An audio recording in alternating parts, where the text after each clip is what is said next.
Thank you very much, both of you. I think before we let the audience get to some questions, you might like to comment a little, Bryan, and please speak up and you can put yourself on the list. I'll see how many we have the time to let through before 9 o'clock, and also the audience here might just signal when I'm looking down here. There's one question that I'd like to pose that you could also comment on before we let the audience have their questions. It's how would society maintain knowledge in, for instance, liberal arts, social sciences and so forth, without offering it to students, or without, well, I say they will probably offer it, but not to so many. And is it only about skills in reading, writing, and maths? So I'd like to hear what are you thinking about when you're thinking about utility? Mm-hmm. Yeah, so I would say, first of all, actually, now we have an incredible technology that allows the liberal arts to be enjoyed by everyone with an internet connection, namely the internet. If you go to some place like YouTube or Google the great works of philosophy, they're now available to everyone who wants them for free.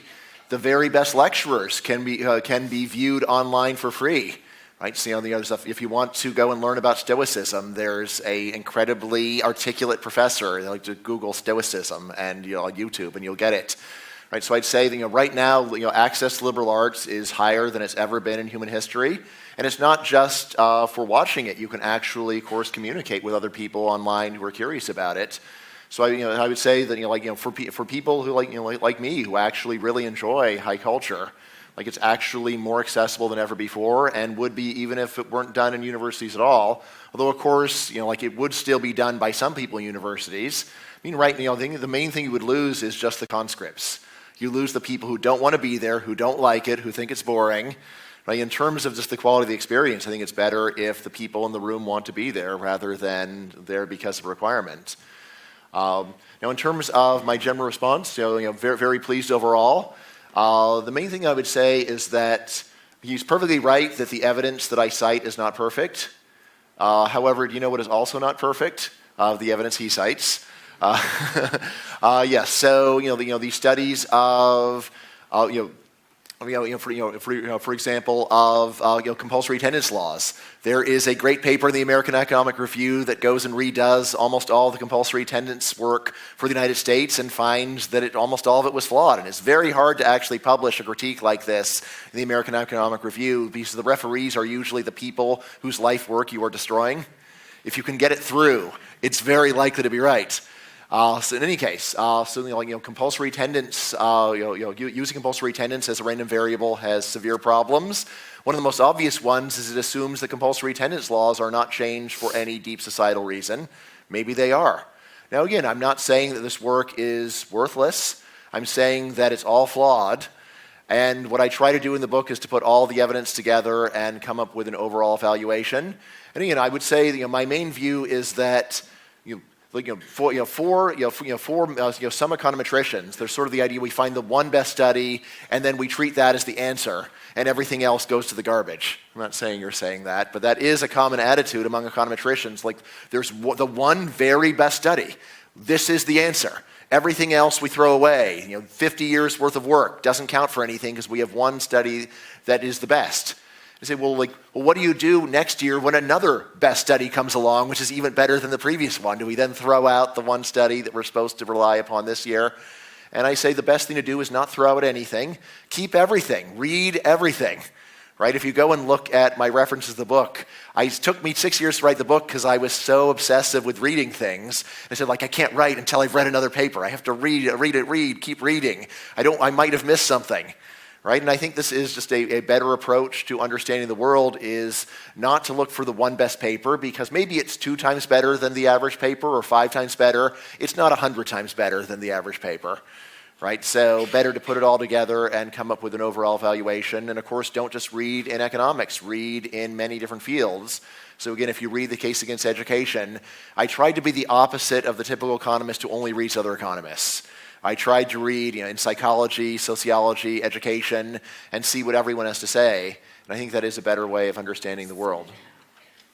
Thank you. I have already 5 people on the list, and I think I'll have to stop there. So we'll start with the first question, and it's the lady sitting here. Yes. Thank you for interesting and intriguing presentations. I'm the Vice President at the University of Oslo, and you focus entirely on questions of education, but it's only 1 out of 3 tasks or responsibilities in a Norwegian university, the others being innovation, dissemination, and research. So, your advice to cut education spending, do you also want to cut research spending? Because the two are connected, so I'd like your comment on that. Sure. Yes, so there has been quite a bit of research on does especially does spending on higher education increase the total level of innovation in the society or increase the rate of economic growth? Normally the people who do this research really want the answer to be yes, and yet out of people who've done the research, they have a lot of trouble finding the effects. So, there's multiple possibilities. One is that the research just isn't that good. All right, that could be, and they're just missing it. Another thing is that there could be a few areas where the research spending is very useful, such as computer science. And there's many other areas where we aren't seeing much benefit, such as research in archaeology or in English, or I guess yes, you must have departments of Norwegian studies here. So maybe there you're getting a very small benefit. I guess the main thing I would say is I do think that the view that you're getting a lot of extra research ideas from university spending does not seem to be strongly confirmed, right? And my best guess also is actually that you need to consider what researchers would have been doing if they were not professors, right? So I'd say a lot of them would have been working in industry, especially the ones that actually do contribute more practical results. And I have seen many very smart people become professors, smart people who might have done something useful in the real world, but because they're professors, they all only write articles that are read by other professors. One of my best friends spent 10 years getting his PhD in Spanish. All right, he was a very smart guy, and still is, but I have to think that he would have had a lot more to contribute to the world if he'd gone into business than if he spent all those years in Spanish. That could be wrong, and I don't have any strong evidence for that, but I just know so many smart people who seem like they could have done a lot more. I don't think I could have done much more, but I have friends who seem like they really could have contributed, and so possibly the reason why we don't see much effect is that we are siphoning off talent into areas where the main thing they do is talk to a few other smart people about a subject that doesn't have a lot of practical benefits. Okay, thank you. Another question over here. Thanks. My name is Kurt Rice. I'm the president of Oslo Metropolitan University, and I just want to correct 2 assumptions you made about Norway. One is we have a very high dropout rate from high school. Really? It's a real serious problem. And the other one is that degree inflation is already here. For example, this year we just introduced a requirement that even elementary school teachers must have a master's degree. The institution that... Right. I was so wrong. The institution that I lead focuses on professional studies programs, nursing, teacher training, engineering, and so on, and those students go right out into the workforce. But one of the arguments that we use for not only doing practical skills, but also some theoretical work, is that we want to prepare our students to be part of a rapidly changing workplace and to contribute to developing their own profession. And that does lead to parts of the program that students perceive as somewhat removed from their future profession. So I wonder if you see those kinds of skills as legitimate. I definitely see them as legitimate. The real question is how well can they be taught, or how well are they taught? There's a lot of research in psychology on what's called transfer of learning, and this is the ability of human beings to take theoretical lessons and then use them to do something that is not theory, right? And the main result is people are very bad at this. So there's a lot of experimental work where you try to teach people, for example, the math of arithmetic progression and then see whether they can apply it well to using physics. And in general, unless you tell people, use the material taught in the first section to solve the problem in the second section, unless you give them the very careful instructions like that, people are just bad at seeing connections. So then, where does innovation come from if it doesn't come from teaching people theory which they then apply? And it seems like again, from psychology, it seems like the real answer is people learn by doing. And then once they know how to do things well, they improve by tinkering with existing practice in order to improve it. So, of course, as a professor, I like the idea that I can teach people theory and then they go and apply it to the real world and they come up with all sorts of contributions that I could never make, but they use my theory to solve their problems. But again, it seems like actual innovation and learning works quite differently, where it's very specific, and then the way that you get improvement is by modifying things that you learn by doing rather than from applying high-level theory, which, again, would be nice if people could do that, but it seems like it rarely happens. Professor Leuven, do you have any comments to the questions, or no? Okay, we'll have, maybe also you could elaborate a little on vocational training, and I've seen in your book that you are discussing when should a person actually choose 12 years, 15 years, whatever, and you understand that the Norwegian system is a little different, so I'll let another question through and you could think about that as well. There's a question over here. Henrik?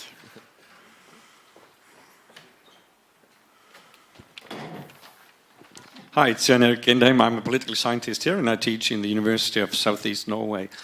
In your book about the irrational voter, you argue that you're impressed by how politicians can reach solutions and create policies the voters don't like, because the voters are irrational. Does that mean that if you give the voters more education, they could become more rational? Or does it mean that politicians are not very well educated since they can reach very good solutions? Okay, they're two different questions. So the question is, if we gave more education, would they become better? Yes, is that it? So possibly. So again, like in my earlier book, The Myth of the Rational Voter, I do find that more educated voters in general have more reasonable views about politics by many different measures. There's the question of how much of this is actually taught, right? In the education book, I spend quite a bit of time looking at the differences in policy views between more and less educated people, but also comparing the policy views of more educated voters with the policy views of teachers. And the interesting thing to me is that while more educated voters do indeed seem to have better views, but they don't agree with their teachers that much. So, which then makes you wonder, well, if teachers don't successfully change their students' minds, why do they have these views? And it seems to me like the best story is just peer effects, learning from other people that you're around. But then it's quite a bit more complicated as to what the social effects are, because when you cluster college graduates together, you're also automatically clustering non-college graduates together, right? And so if college graduates influence each other and give each other better views, this means people don't go to college or around each other and they're giving each other worse views. So the net effect is not so clear. In terms of, like if politicians were more educated, would they have better views? At least in the United States, they already have very high levels of education. So the fraction of Ivy League graduates among leading politicians in the United States is quite high. I'm guessing it's similar here, but I don't know. But in any case, I would say that if you were to actually go and give them very specific policy education, then I think that's probably your best prospect. Just saying, let's have them spend more years, probably not very useful. But again, I think that, something like this would be great for politicians to attend. So I don't know if there's any politicians here, but you've come to the right place, I think. I can assure you they are sometimes here, yes. Right. Then on your question about vocational education. So I mean, this is one where, again, because vocational education is in decline in the United States, there's just not it's hard to go and actually see the optimal age to begin, because there's just not that much of it going on. I mean, my general view is that having some vocational education at a young age, like 12, makes a lot of sense. Especially, what's good about that is it gives you time to go and show students 20 different occupations. Most Americans imagine that in Germany you become 14 years old and then someone says, "You are a plumber now. This is your life. You will be a plumber from now on." All right, and like I say, that's not really how the German system works. But the fear that you are depriving students of any choices or options, and you're taking a young person and saying that you have a certain path in life, it seems like it's a reasonable thing to try to to avoid. And if you start them young enough, you could go and say, here's 2 weeks each of 20 different occupations. Does anything work for you? Is there anything that seems like it's that you like it and that you're good at it? And then in subsequent years you can work on it more. The American way really is to wait until someone drops out of college and fails out, and then said, maybe you'd like to be a plumber now, which, as you can imagine, is not a very compelling offer. You're so frustrated at this point, and you've been so disappointed. All of the adults in your life have told you this is going to be great, and then you keep trying, and finally you fail out, and then they say, would you like to now try a few more years of training, right? So, I say it's better to start people on something that is at least reasonably likely to work out the first time, rather than pushing everyone to do college. Even people who have maybe a 5 or 10% chance of success, and then say, well, okay, sorry. Okay. We have 2 more questions, and we'll take both of them at the same time to finish off, and they are over there. And then you can also prepare some final remarks, both of you. You first. All right. So I'm Yngve. I'm an economics student at the University of Oslo. And in your book, you do a very interdisciplinary approach. What other areas of economics do you think would really benefit? Are there any other areas where economists are out of tune with other relevant research? Okay, this is question 1, and then there's a lady behind you. Hi, my name is Mari Stromsvag. I'm the Education and Research Advisor at the U.S. Embassy. I thank you so much for coming, Professor Caplan. I think it was an excellent introduction to education, but I also want to mention, you talked a little bit about the years are less of value the first 2 years, and then it exceptionally grows. So for those who don't know, American education is actually a lot of core subjects the first 2 years, which are not the ones that you will professionally work in usually. So if you study economics, you actually take history lessons and language and so forth in the first 2 years. So obviously, in my case, or in my view, I would say that the last 2 years are the most valuable ones. But my question is coming back to a little bit about the vocational education, because there's so many different education opportunities in the United States. There's more than 4,600 schools to choose from. Some are community colleges, some are vocational, some are liberal arts institutions, some are research institutions, but you didn't really differentiate between the research that you talked about and what is the most valuable education that you can get. So I would like to hear your point of view. Like, are there any differences when it comes to the value of the education you get from the different schools? Okay, sure. So then you'll do your final remarks and answer those 2 questions, and Professor Leuven will have a short comment as well. Yeah, so are there differences? So in the book I do go over this. Some of the main differences people asked about: how important is it to go to a highly selective college like Harvard versus a less selective one like George Mason University, my own. And the usual result there is that there is some value to more selectivity, but it's not nearly as much as parents especially think. It's not as important to send your kid to Harvard as you think for most purposes. There's many other subtleties, but I do discuss them in the book, so I'll leave it there. On the question of are there other areas of economics where it'd be valuable to be interdisciplinary? I think I'm just going to say always be interdisciplinary. At minimum, start to check to see whether anything else has been done in another field. So always be at least as interdisciplinary enough to see whether people in other fields are working in that area. Sometimes you might say, okay, no one else works on exchange rates. All right, well, at least I checked. But then, for most issues, you will find that other fields have done work. So all of my books, actually, I try to do this. So with The Rational Voter, I read a lot of political science. For my second book, Selfish Reasons to Have More Kids, I read a lot of behavioral genetics. So I say, look, there's until you look, it's hard, you don't know. So it doesn't even, and Google Scholar, it doesn't take that long to look. So, you really should do it. And, people in other fields, there are reasons why there's some reasons why economists are unpopular that are not really very fair, but there's others that are very fair. And the reason, why don't you read other people? It's a very fair criticism, and we could improve our reputation and as well as actually understand the world better. So I think that would be great. Just to wrap up, I guess I will just say, all of your questions that I've not been able to answer, they're in the book. All right.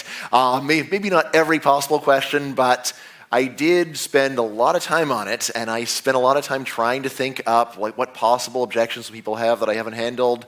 Probably the most common criticism of the book is that I only look at it from an economist point of view. I don't consider the intrinsic value of the liberal arts. I actually have a whole chapter on that. Right? So it has been kind of annoying when people say Caplan never considers this. It's like, it's in the table of contents. So anyway, the book is, let's see, so do you have Amazon here? Yes, you can order. So I don't know what shipping costs are, but in the US, the last time I checked, the book was only $18.60. So can you afford not to buy it? Okay, Professor Leuven, you have a final remark? I'm very happy that my son is starting school today. And I will encourage him to work hard and do well there. And I'm happy that his pocket money is not enough to buy Bryan's book. Okay, thanks a lot then, and thank you all for coming. School is starting today, universities as well. The next Civita event will be next Monday, and we will discuss Austria. For more information, take a look at the homepage of Civita, civita.no. And thank you all for coming today, and a warm thanks to the panel. Yes, thank you.